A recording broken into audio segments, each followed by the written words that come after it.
Sometimes a good gimmick can make all the difference in wrestling. After all, how often have we seen someone have all the raw talent in the world, but just be missing that key element which would push them over the top to the next level? Well, for the people we're about to discuss today, that was a problem at one time. Luckily though, they were all eventually able to turn things around by going from bland and generic and turning into something a lot more entertaining. But just who are the best examples of this? Well, that's exactly what we're going to be looking at right now, starting with Dominik Mysterio. Yes, he might be one of the best things going in wrestling today, but back at the turn of the decade, things were not going quite so well for the son of the legendary Rey Mysterio. As when he first debuted on Raw in 2019 as a full-time performer, he was about as bland as dry toast. Why was this? Well, because he just hadn't put it all together yet and created a character which went beyond the firstborn child of an icon. To be fair to him, this is understandable, as it wasn't like he'd spent a decade working on the indies prior to this honing his craft. Hell, he hadn't even spent any time in NXT being introduced to the WWE system. Rather, the only time Dom had been a fixture on TV before that was when he was part of the Ray-Eddie Guerrero feud back in 2005. So what he really needed was a chance to figure things out then, and this was something he would eventually get when he turned heel and joined the Judgment Day in the summer of 2022. What happened here? Well, all of a sudden, Dirty Dom, as he was now being called, found himself embracing the fact that fans were booing him. And this very thing unlocked a whole ocean of personality in him, as from here on in, he'd play the role of annoying man-child who loved nothing more than eating chicken tendies for dinner and bragging about how he'd done hard time after spending a night in prison. That's right, from this point onwards, there were no more concerns about Dom not being good enough for the main roster, as since developing his new character, he's easily been one of the most entertaining people in the entire industry. Someone who draws so much heat from fans that even 80s Roddy Piper would no doubt want to congratulate him. But Dirty Dom isn't the only person that made a name for themselves in the Judgment Day who had to overcome a bland gimmick early on in their run, as the exact same thing could be said about his former mommy, Ria Ripley. Now, we're not going to say that Ria Ripley wasn't good when she first signed with WWE in 2017 and there took part in the inaugural Mae Young Classic, but to say she shone would be a lie. No, for as talented as the Australian was, her blonde hair and fitness model physique did little to make her stand out from the crowd. Luckily for her, though, something would change with this as time went on, and she began leaning more into her real-life personality, someone who was a fan of metal, tattoos, and alternative culture. Sure, the turnaround didn't happen overnight, but as the weeks turned into months and Rhea became her true self more and more, she started to build up a fan base, with this eventually being enough to see her become NXT Women's Champion in 2019. Even then, though, she wouldn't have reached her final form.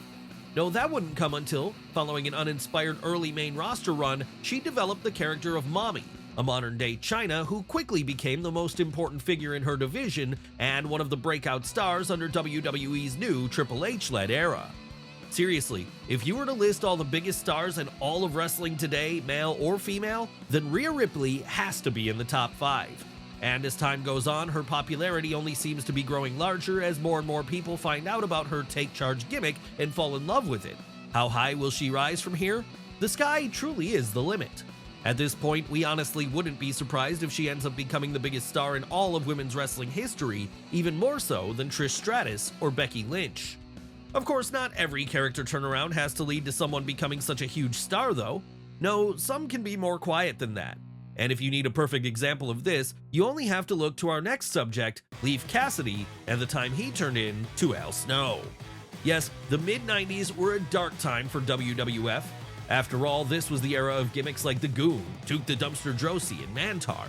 And while they were stinking up the singles division, over in the tag team one, an arguably just as bad character was making his quick rise and fall, that of Leif Cassidy. Who was Leif Cassidy? Well, he was the partner of Marty Jannetty in the New Rockers. But make no mistake, this was no Shawn Michaels 2.0. No, this gimmick was about as bland could be, something which became even more evident once the Ohio native started flying solo in early 1997. Really, what Al Sarvin, the man behind the whole thing, needed more than anything else here was a chance to recreate himself. And this was something he'd get when he was sent down to ECW on an excursion a few months later. How did he manage to turn things around so much in Philadelphia? With the help of a thirsty mannequin's head.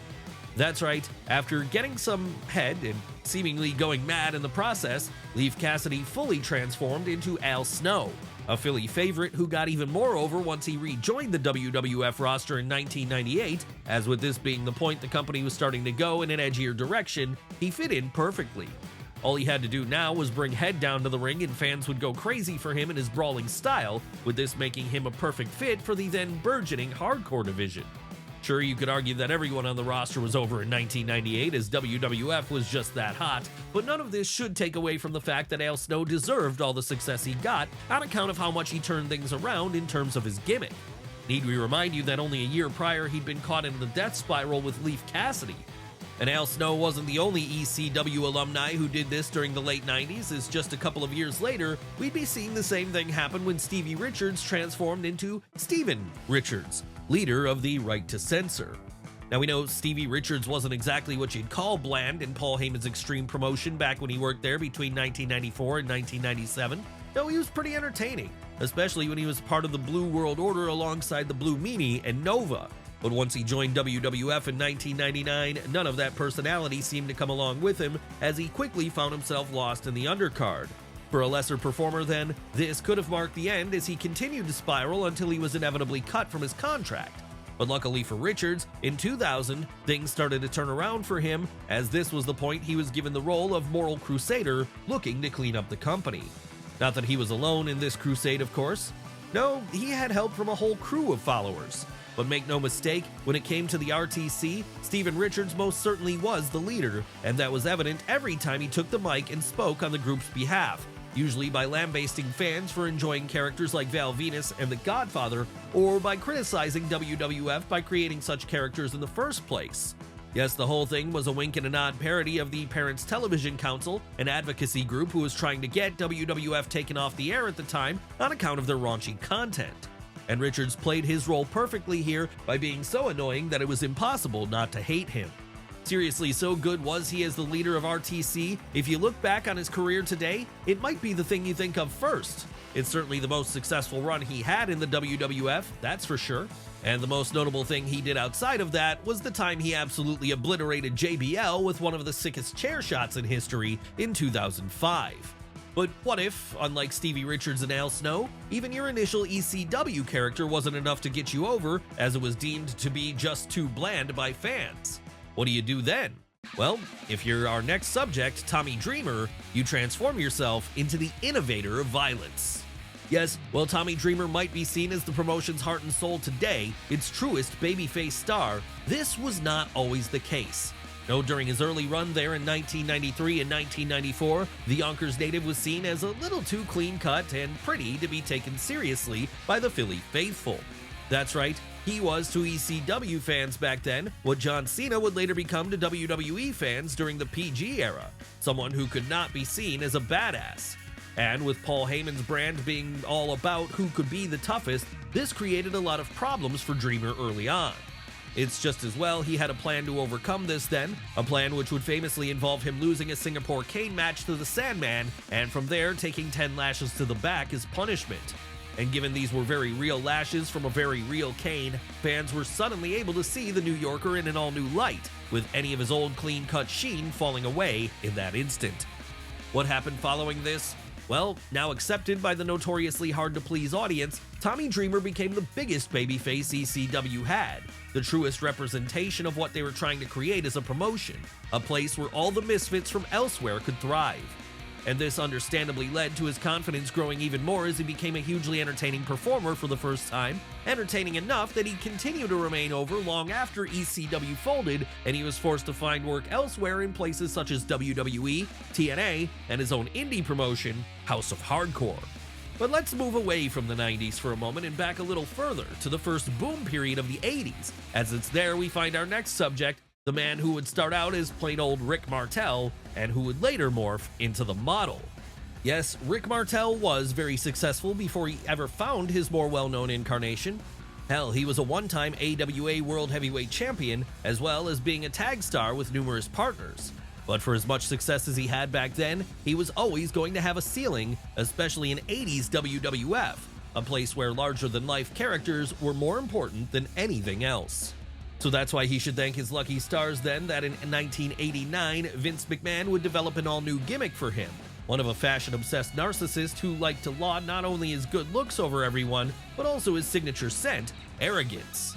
And this led to him suddenly gaining momentum as a singles act, something which had never happened during his run in the WWF prior to that. No, he never reached the kinds of heights where he'd be winning world titles there too or anything, but this finally allowed Martell to break through that glass ceiling that had been holding him back.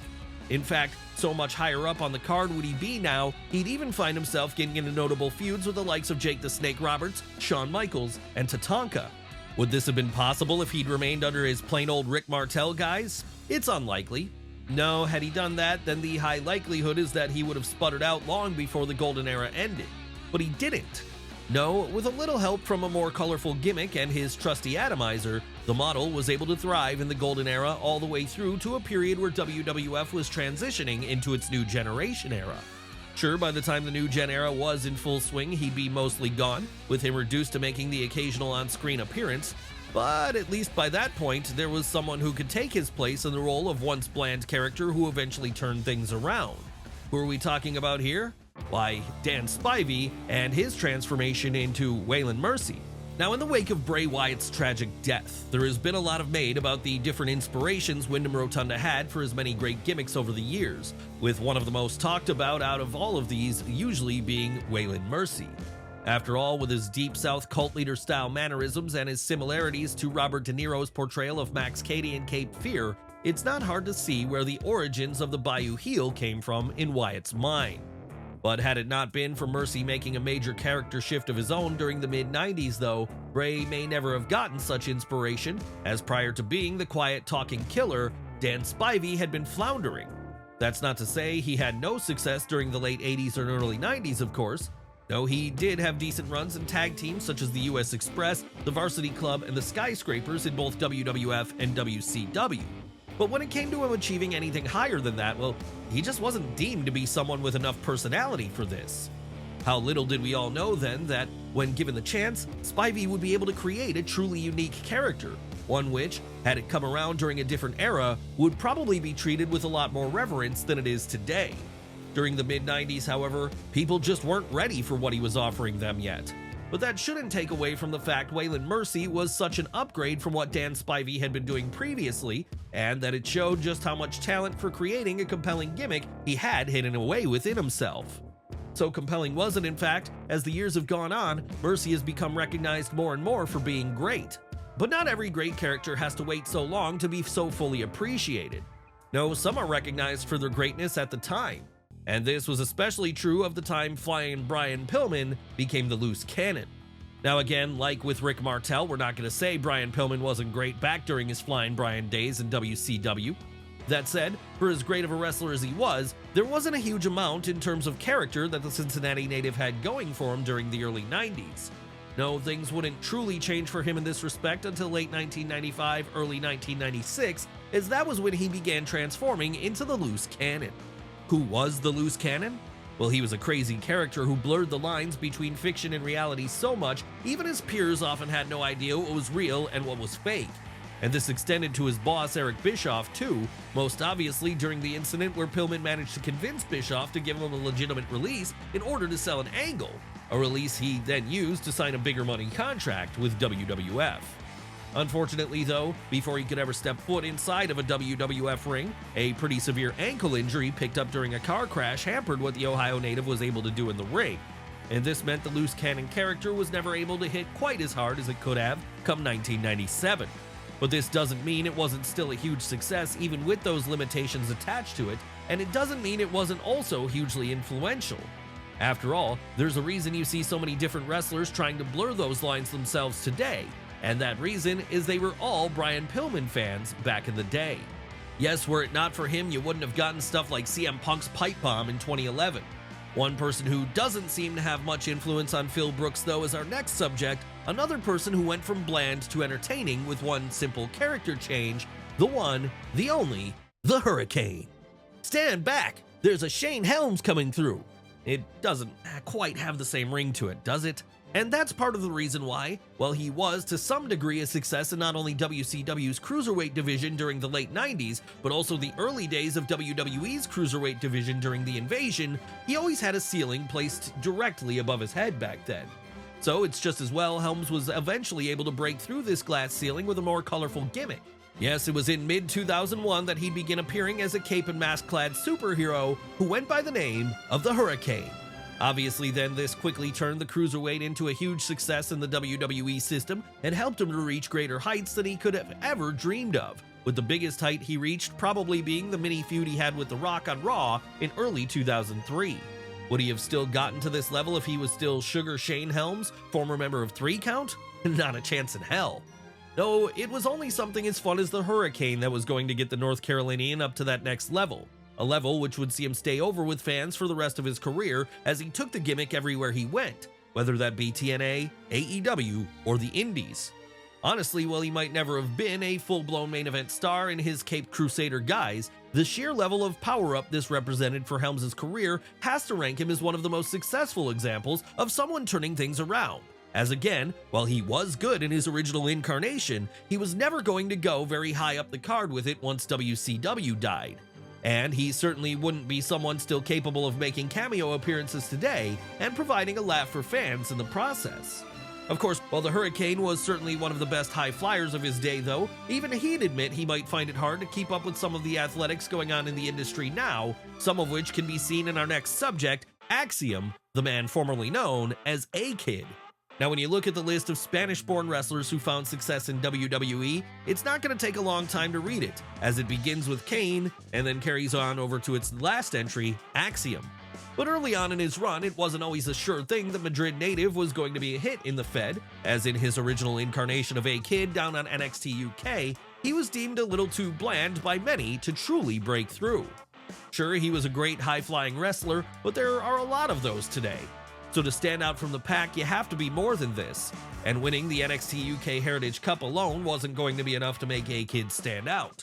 No, he needed a complete character refresh, and this refresh would come for him in the summer of 2022, as that was when, not long after moving over to NXT in Orlando, he'd be repackaged as the masked luchador named Axiom.